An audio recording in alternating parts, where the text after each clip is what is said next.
तो ध्यान से सुनियो यार, आज अप्रैल 2024 के सारे करंट अफेयर्स जो कि उस पांडे सर के ऑफिशियल यूट्यूब चैनल का है, तो उसका अपन रिवीजन करने जाने वाले हैं। विद इन 20 मिनट्स के अंदर ये आपका पूरा हो जाएगा। तो रिवीजन क्वेश्चंस की बात करें तो इंडिया ने किस कंट्री के साथ एक एमओयू साइन किया है अपने कोलेबोरेशंस को और अपने एक्सचेंज ऑफ एक्सपर्टीज़ को इन्हेंस करने के लिए ऑडिटिंग की फील्ड में? तो सही आंसर है बुल्गारिया के साथ किया है। इसके साथ ये न्यूज़ में था क्योंकि बुल्गारिया और रोमानिया को अभी पार्शल शेंगन एरिया का वीज़ा मिला है, यानी एयरवेज के थ्रू ये शेंगन एरिया यानी यूरोपियन यूनियन की 29 कंट्रीज़ में ट्रैवल कर सकते हैं। मालदीव्स न्यूज़ में था क्योंकि इसको 600 करोड़ का हमने पैकेज अलाउ किया था अपने बजट में। भूटान न्यूज़ में था क्योंकि इसमें को हमने 2069 करोड़ का इंडिया ने एड प्रोवाइड किया है। उसके अलावा टाइगर कंजर्वेशन समिट भी भूटान ही होस्ट कर रहा है। दुनिया का 75% टाइगर की पॉपुलेशन इंडिया में है। साथ ही साथ अगर बात करें तो एक और बात यहाँ ध्यान रखने की, इंडिया में टोटल पॉपुलेशन टाइगर की कितनी है, तो वो है, तो पहले 29 67 थी, हमने इसे याद किया था 67 थी, अभी भी 67 है, बट 29 से 31 हो गई है। अच्छा, मॉरिशियस अभी न्यूज़ में था क्योंकि मॉरिशियस ने ऑफशोर जो उनका फंड है उसमें स्ट्रिक्टनेस को लागू किया है। श्रीलंका ने ई वीज़ा को लॉन्च किया है। नेक्स्ट न्यूज़ की बात करें तो formula S1 Chinese grand prix 2024 को किसने जीता है, तो मैक्स वर्स्टैपेन ने जीता है। ये कहाँ से हैं, तो ये बेल्जियम से हैं जो कि डच का है।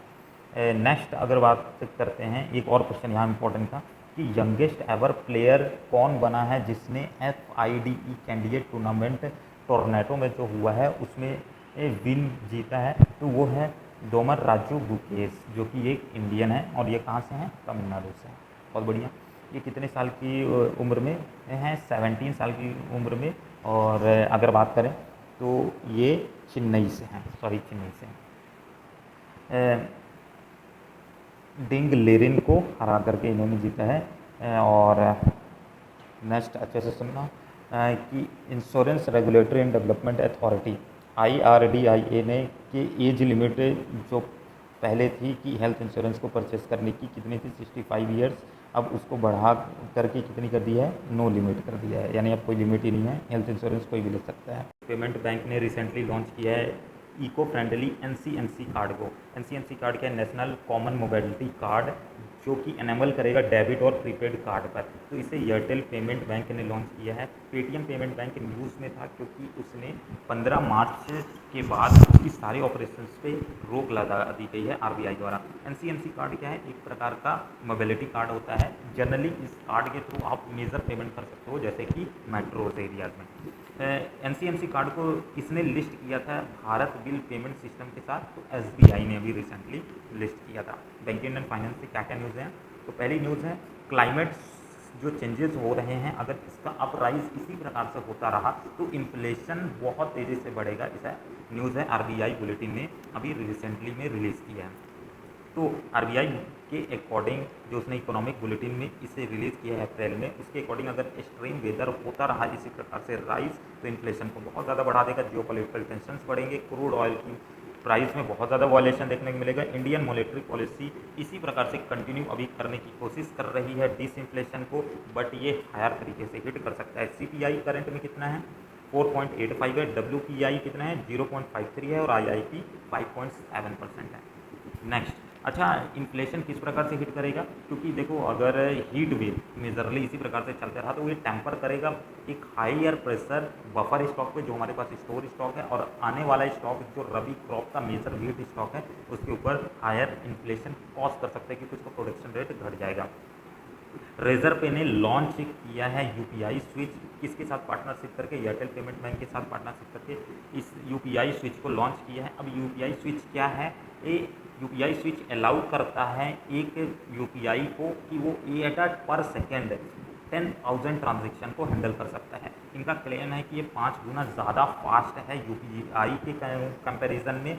साथ ही साथ ये होस्ट किया जाएगा मेजरली किसके लिए, बिजनेसमैन यूज़र्स के लिए है। और इसमें पावर्ड टेक्नोलॉजी कौन सी यूज़ की जा रही है, तो technology service provider TPS use किया जा रहा है। रिजर्व पे के अलग और कौन कौन से ऐप हैं, तो 2 ऐप हैं, एक है टर्बो UPI और दूसरा UPI ऑटो पे ऑन QR। टर्बो UPI की अगर बात करें तो ये UPI पेमेंट है जो डायरेक्टली थर्ड पार्टी में बिना ट्रांजेक्शन मतलब रीडायरेक्ट किए बिना ही पेमेंट करा सकता है। और UPI ऑटो पे ऑन QR एक प्रकार का ऑटो पे सर्विस है जो कि बिजनेसमैन्स के लिए है और मेजरली एक सब्सक्रिप्शन बेस्ड बिजनेस है। किसी को बिल पेमेंट करना रहा तो ये इंसान की जरूरत नहीं पड़ती, ऑटोमेटिक बिल पे कर देती है। तो बिजनेस इसके अलावा भारत पे ने लॉन्च किया है एक डिवाइस जिसको भारत पे 1 का नाम दिया गया है। इसे लॉन्च किया गया है भारत पे के नए CEO नलिन निगी के द्वारा। ये एक प्रकार का POS होने वाला है। POS यानी पॉइंट ऑफ सेल। अब POS होता क्या है एक प्रकार का, तो ये एक प्रकार की ऐसी ये डिवाइस होता है जो कि अलाउ करता है मल्टीपल ट्रांजेक्शन एक साथ करने के लिए, यानी QR कोड भी इसमें लगा रहेगा, स्पीकर्स भी लगे रहेंगे और इसमें कार्ड भी इनेबल्ड कर सकते हो, यानी क्रेडिट कार्ड और डेबिट कार्ड के थ्रू पेमेंट लिया जा सकता है। QR का फुल फॉर्म है क्विक रिस्पॉन्स। इसके अलावा नेक्स्ट न्यूज़ है AU स्मॉल फाइनेंस बैंक की, जिन्होंने मल्टीपल प्रोडक्ट्स को अभी रिसेंट में लॉन्च किया है, जैसे कि क्रेडिट कार्ड हो गया और बहुत सारे एक्सक्लूसिव फीचर्स के साथ इन्होंने रिसेंटली रुपे क्रेडिट कार्ड और ATM इंश्योरेंस को एक लॉन्च किया है। नेक्स्ट अगर बात करते हैं नेक्स्ट न्यूज़ की, तो इन्होंने 2 मेजरली इनोवेटिव प्रोडक्ट्स को लॉन्च किया है क्रेडिट कार्ड में। तो एक है AU स्मॉल फाइनेंस बैंक का स्पॉन्ट रुपे क्रेडिट कार्ड और दूसरा है सिक्योर्ड क्रेडिट कार्ड नेमो। ये ज़्यादा इंपॉर्टेंट है सिक्योर्ड क्रेडिट कार्ड नेमो, क्योंकि ये एक ऐसा पहला क्रेडिट कार्ड है जिसे लिंक किया जा रहा है FD के साथ। तो फॉर एग्जांपल अगर आप कोई भी अपना बिल पेमेंट करना नहीं भूल जाते हो या फिर मिस आउट हो जाता है तो आपकी FD को तोड़ करके ऑटोमेटिक पेमेंट कर देगा, तो आप क्रेडिट कार्ड की जो बिल पेमेंट है उससे चूकोगे नहीं। इसके अलावा AU स्मॉल फाइनेंस बैंक ने AU 0101 बिजनेस ऐप को लॉन्च किया है। ये एक अपडेटेड वर्जन है AU 0101 का, जो कि 2.0 है। पहले वर्जन 1.0 लॉन्च किया गया था। RBI ने इम्पोज किया है रिस्ट्रिक्शन सर्टन बैंक्स के ऊपर, जैसे महाराष्ट्र के कॉन्कर अर्बन कोऑपरेटिव बैंक के ऊपर। अब इसके ऊपर ये रिस्ट्रिक्शंस क्यों लगाई गई हैं, क्योंकि इनकी जो फाइनेंशियल सिचुएशन है वो बहुत ख़राब होते जा रही है और ये बैंक आपका सिचुएटेड है उल्लासनगर महाराष्ट्र में। अब इसके ऊपर रिस्ट्रिक्शन किस एक्ट के अंदर लगाई है या किस सेक्शन के अंदर लगाई गई है, तो section 35A of banking regulation act 1949 के तहत लगाई गई है। बैंक को अभी अलाउ नहीं किया गया है कि वो कोई भी नए लोन्स नहीं दे सकता, कोई भी नई इन्वेस्टमेंट नहीं कर सकता है, अब उसे ऐसा कहा गया है। अब जो भी डिपॉजिटर्स हैं वो DICGC, ये बहुत इंपॉर्टेंट टर्म है, deposit insurance and credit guarantee corporation के तहत 5 लाख रुपए तक क्लेम कर सकते हैं अपने डिपॉजिट के ऊपर या अपनी इन्वेस्टमेंट के ऊपर। इंटरनेशनल न्यूज़ में एक न्यूज़ आ रही है कि एशिया दुनिया की सबसे डिजास्टर्स हिट रीजन बन चुका है अगर in term of climate crisis की बात करें तो। रिपोर्ट का नाम है आपका state of the climate in Asia 2023 और इसे रिलीज़ किया है वर्ल्ड मेट्रोलॉजिकल ऑर्गेनाइजेशन ने, जो कि WMO के नाम से भी जानी जाती है। Asia most disaster hit region का टैगलाइन एशिया को दिया गया है। अब रीज़न क्या है, किस कारण से ये डिजास्टर हो रहे हैं, तो बहुत सारी कैजुअलिटीज़ जो यहाँ आ रही हैं एशिया में, इकोनॉमिक लॉसेस जो एशिया में हुए हैं, किस कारण से, फ्लड, स्ट्रोम और हीट वेव के कारण। रिसेंटली हमने पाकिस्तान में देखा था, बाढ़ का केस आया था।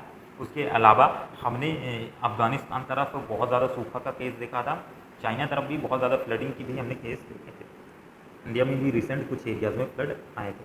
अब इंडिया में ही अगर बात करते हैं तो सीवियर 110 लोगों की मौत हो गई थी हीट वेव के कारण, जो कि एक प्रकार का क्राइसिस ही बोल सकते हो, डिजास्टर्स हिट ही है। नेक्स्ट अगर बात करते हैं तो इंडिया लॉन्च एक कॉल करेगा रीजनल ऑब्जर्वेशन के लिए, किसके लिए, ओशियन डिकेड कॉन्फ्रेंस में। अब ये कॉन्फ्रेंस कौन सी है, 2024 ओशियन कॉन्फ्रेंस, जो कि बार्सिलोना स्पेन में लोकेटेड है। इसका थीम क्या है, delivering the science we need for the ocean we want. इस प्रकार से हम ओशियन चाहते हैं, उसके लिए हम क्या साइंस प्रयोग में लाएंगे या फिर उसको कैसे बचाया जा सकता है। तो इसमें इंडिया की पोजीशन को कौन लीड कर रहा है, तो अर्थ साइंस के सेक्रेटरी M रविचंद्रन इसे लीड कर रहे हैं। अगर रिसेंट में हमने प्लास्टिक के रेट में बात किया था कि प्लास्टिक मिसमैनेजमेंट में सबसे बड़ा कंट्री कौन सा है, तो ओमान सबसे ज़्यादा प्लास्टिक मिसमैनेजमेंट करता है। इंडिया की पोजीशन उसमें 12th आई थी। और सबसे कम कहाँ प्लास्टिक मिसमैनेजमेंट होता है, तो वो है नॉर्वे में सबसे कम प्लास्टिक मिसमैनेजमेंट होता है। इसके अलावा अगर एक और अगर बात करें तो इंडिया ने अर्जेंटीना के साथ एक पार्टनरशिप किया था लिथियम ब्लॉक्स को लेकर के, कि इंडिया अर्जेंटीना के 5 लिथियम ब्लॉक्स के ऊपर एक अपना प्रोग्राम चलाएगा। नेक्स्ट एक न्यूज़ और थी कि यूके प्लेज कर रहा है additionally 620 million military supplies Ukraine को, यानी यूक्रेन को आने वाले समय में वो 620 मिलियन की और मिलिट्री सप्लाईज देगा। इसके अंदर 620 मिलियन में क्या क्या है, लॉन्ग रेंज मिसाइल है, उसके अलावा 400 व्हीकल्स हैं, 60 बोट है, 1600 म्यूटेंट्स हैं और 4 मिलियन राउंड्स दिए जा रहे हैं। इसके अलावा यहाँ एक और चीज़ ध्यान देने वाली है कि आपका जो शिपमेंट है उसके अंदर ब्रिटिश स्टॉर्म शैडो नाम की लॉन्ग रेंज मिसाइल है। अब ये ब्रिटिश स्टॉर्म शैडो जो मिसाइल है वो एक लॉन्ग रेंज मिसाइल है जिसकी रेंज 150 माइल्स की है और ये इफेक्टिव है रशियन टारगेट्स तक हिट करने में। और इसे बनाया किसने था, इसे बनाया था यूके ने, ठीक है। नेक्स्ट आता है इंडिया कुवैत ने अपने रिलेशन को और ज़्यादा स्ट्रेंथन करने के लिए हिंदी रेडियो ब्रॉडकास्ट को अपने यहाँ चालू कर रहा है। कौन से 2 पॉइंट्स को लॉन्च किया जा रहा है, 19.3 और 19.6। इसकी जानकारी हमें ministry of information of Kuwait ने दी है। हमारी रिलेशन कुवैत के साथ 1961 तक इंडियन रुपी ट्रेड में की जाती थी। तो उस समय हम जो भी ट्रेड करते थे तो इंडियन रुपी का यूज़ करते थे अपने ट्रेड को, बस 1961 के बाद हम डॉलर का इस्तेमाल करने लगे। तो 1961 से पहले से इंडिया कुवैत के अच्छे रिलेशन रहे हैं। हाल ही में हमने 16th एनिवर्सरी सेलिब्रेट की है, 60th एनिवर्सरी सेलिब्रेट की है। माइक्रोसॉफ्ट ने वीज़ा 1 को लॉन्च किया है जो किसी भी इमेज में लाइफ भर सकता है, यानी जान फूंक सकता है, उसको चलमान बना सकता है। इस AI टूल का नाम क्या है, वीज़ा 1 है। VISA वाला वीज़ा नहीं है, VASA वासा 1 है, सॉरी वासा 1 मुझे बोलना चाहिए, तो वासा 1 है। अच्छा, इसी इनकरेक्टनेस के कारण ये वर्ड याद रह जाएगा, वासा 1। 512 बाय 512 पिक्सल किसी भी इमेज के जो साइज़ है तो उसे एनिमिनेट कर सकता है। इसे पर सेकेंड में कितना फ्रेम्स लिया जाएगा, बनाएगा 45 फ्रेम्स पर सेकेंड बनाएगा। अच्छा, इसे प्रोसेसिंग टाइम इसका GPU कौन सा है, तो नेविडा RTX 4090 GPU का इस्तेमाल किया जा रहा है। नॉट मच इंपॉर्टेंट बट आपको टूल का नाम याद रखना है, तो याद रखियो भाई, वीज़ा 1। इंडिया की रैंक क्या हो चुकी है ग्लोबल मिलिट्री स्पेंडिंग में, तो ये रैंक है 4th। और यहाँ अब जी सऊदी अरेबिया बहुत ज़्यादा न्यूज़ में था क्योंकि सऊदी अरेबिया ने हाल ही में 75.8 बिलियन का एस्टिमेट किया है कि वो क्या है, उनकी एक्सपेंडिचर है इस मिलिट्री के लिए।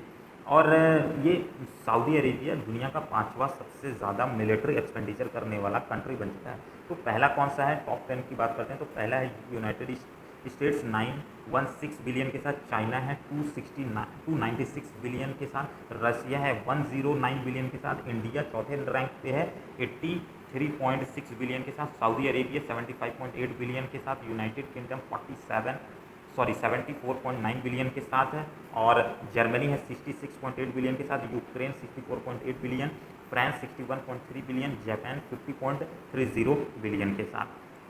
तो यहाँ हमारे जो एक्सपेंडिचर है वो कितने से बढ़ोतरी हुआ है, तो हमारा एक्सपेंडिचर में हाल ही में बढ़ोतरी हुआ है 4.02% से, 4.02% से बढ़ोतरी हुआ है। क्या हो रहा है यार, क्या बताऊँ। नेक्स्ट न्यूज़ की बात करें तो टॉप 10 सिटीज़ कौन सी हैं जिसके अंदर लार्जेस्ट नंबर ऑफ बिलियनर यानी मोस्ट बिलियनर हैं, तो उसमें मुंबई 3rd नंबर पे अभी हाल ही में आ गई है जहाँ 92 बिलियनर्स हैं, और न्यू दिल्ली आपकी 9th नंबर पे है जहाँ 57 बिलियनर्स हैं। तो सब बिलियनर्स की बात कर लेते हैं, न्यूयॉर्क में 119, लंदन में 97, बेजिंग में 91, शंघाई जो चाइना का पार्ट है, बेजिंग भी चाइना का पार्ट है, और शेंजन भी चाइना का पार्ट है। तो बेजिंग में 91, शंघाई में 87 और शेंजन में 84, हांगकांग में 65, मॉस्को में 89, न्यू दिल्ली में 57, सैन फ्रांसिस्को में 52। तो मोस्ट इंपॉर्टेंटली हमें इंडिया का याद रखना है, मुंबई जहाँ 92 और न्यू दिल्ली 57, न्यूयॉर्क सबसे ज़्यादा है 119 के साथ।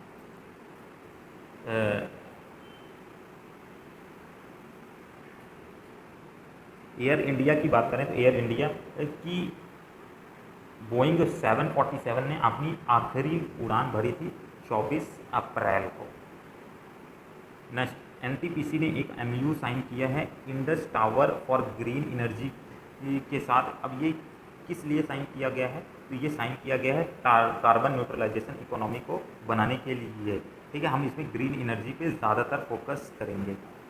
क्रिसिर ICT ने भेल BHEL वाला भेल ना भेल डेवलपिंग टेक के साथ एक ऐसी टेक्नोलॉजी को डेवलप करने के लिए MOU साइन किया है जिससे हम CO2 को कन्वर्ट करेंगे डाईमिथाइल ईथर में, और डाईमिथाइल ईथर एक प्रकार से लिक्विफाइड करके यानी उसे ब्लेंड करके हम लिक्विफाइड पेट्रोलियम गैस बनाएंगे जो कि एक क्लीन फ्यूल की तरह काम करेगा। एयर इंडिया इंटर कर रहा है कोड शेयर पैक्ट में जापान एयर निप्पॉन एयरवे के साथ, और ये साइन किया गया है इस एग्रीमेंट के थ्रू।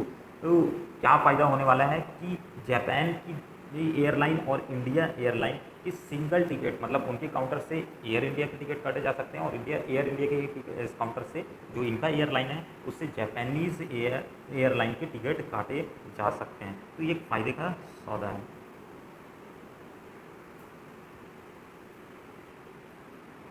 यहीं पास एयर इंडिया भी न्यूज़ पे था क्योंकि एयर इंडिया बन चुका है दुनिया का 8वां नंबर पे सबसे बड़ी एयरलाइन, और दूसरे नंबर पर जापान एयर मतलब नंबर ऑफ पैसेंजर हैंडल कर पे जापान दूसरे नंबर पे आ चुका है। सबसे ज़्यादा बड़ा जंप किसका आया था इस पूरे रैंकिंग में? जापान का। इंडिया का भी अच्छा खासा नंबर आया है जापान। इंडिया का कौन सा एयरलाइन है? एयर इंडिया 8 नंबर पे आता है, और एयरपोर्ट के मामले में दिल्ली का एयरपोर्ट सबसे ज़्यादा अच्छे खासे पोजीशन पे है नंबर ऑफ पैसेंजर हैंडल करने की। और एयरलाइन की बात करें तो एयर इंडिया 8वें नंबर पे आता है और जापान की एयरलाइन फर्स्ट नंबर पे आती है, फर्स्ट नंबर पे है। लार्जेस्ट टेम्पल फेस्टिवल तिरुसुरुपुरम को रिसेंटली 24 अप्रैल को मनाया गया है। इसके अलावा हमने शैंग थैलीलंग फेस्टिवल,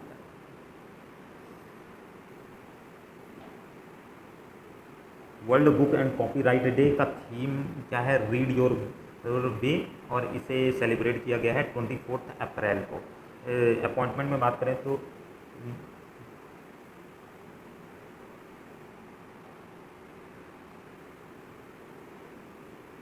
नाइमा खातून बनी है पहली फीमेल वाइस चांसलर। AMU को हैंडल करने वाली, AMU क्या है? अलीगढ़ मुस्लिम यूनिवर्सिटी, और इसकी अपॉइंटमेंट को किसने अप्रूवल दिया है तो द्रौपदी मुर्मू ने दिया है जो हमारी प्रेसिडेंट हैं। अलीगढ़ यूनिवर्सिटी एक्ट के तहत इन्हें अलाउ किया गया है कि ये वाइस चांसलर की पोजीशन हैंडल कर सकते हैं, और ये 100 सालों में पहली बार हुआ है कि किसी वुमेन को इतनी टॉप रैंकिंग पर अप्रूवल मिला है। ऑब्ituary की बात करें तो दूरी के डायरेक्टर जिन्होंने नेशनल अवार्ड विनिंग फिल्म पासी दी थी उनकी अभी हाल ही में डेथ हुई है। फ्रेंच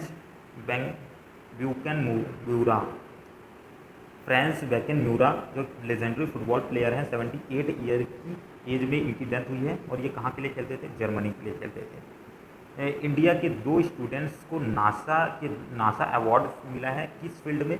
तो human exploration of rover challenge के लिए इन्हें यह अवार्ड मिला है। रतन टाटा को अगर बात करें तो प्रेस्टिजियस किस ह्यूमैनिटेरियन अवार्ड 2021 मिला है? बुक एंड ऑथर कैटेगरी में बात करते हैं तो गोवा के गवर्नर ने अभी एक बुक रिलीज़ की है, श्रृंगेरी सीरी इनका नाम है, और इस बुक का नाम है हेवन आइलैंड ऑफ गोवा। तो ये याद रखना है, इसको किसने लॉन्च किया है? गोवा के गवर्नर ने लॉन्च किया है, और इनका नाम क्या है? तो नाम को बहुत इंपॉर्टेंटली याद रखना है, श्रृंगेरी सीर। और एक और चीज़ अपने को याद रखना है, कैस्पर राउंड ने विन किया है बार्सिलोना ओपन। इसे बार्सिलोना ओपन को इन्होंने रिसेंटली में जीता है। तो बस एक और यहाँ पर न्यूज़ थी कि इंडिया के 100 स्टेशंस पे इकोनॉमिक फ्रेंडली स्नैक्स और इकोनॉमिक फ्रेंडली मील्स प्रोवाइड की जाएंगी। 20 रुपये में स्नैक होगा, 50 रुपये में मील होगा, और इसे में अनाउंसमेंट किया गया है रेलवे मिनिस्ट्री के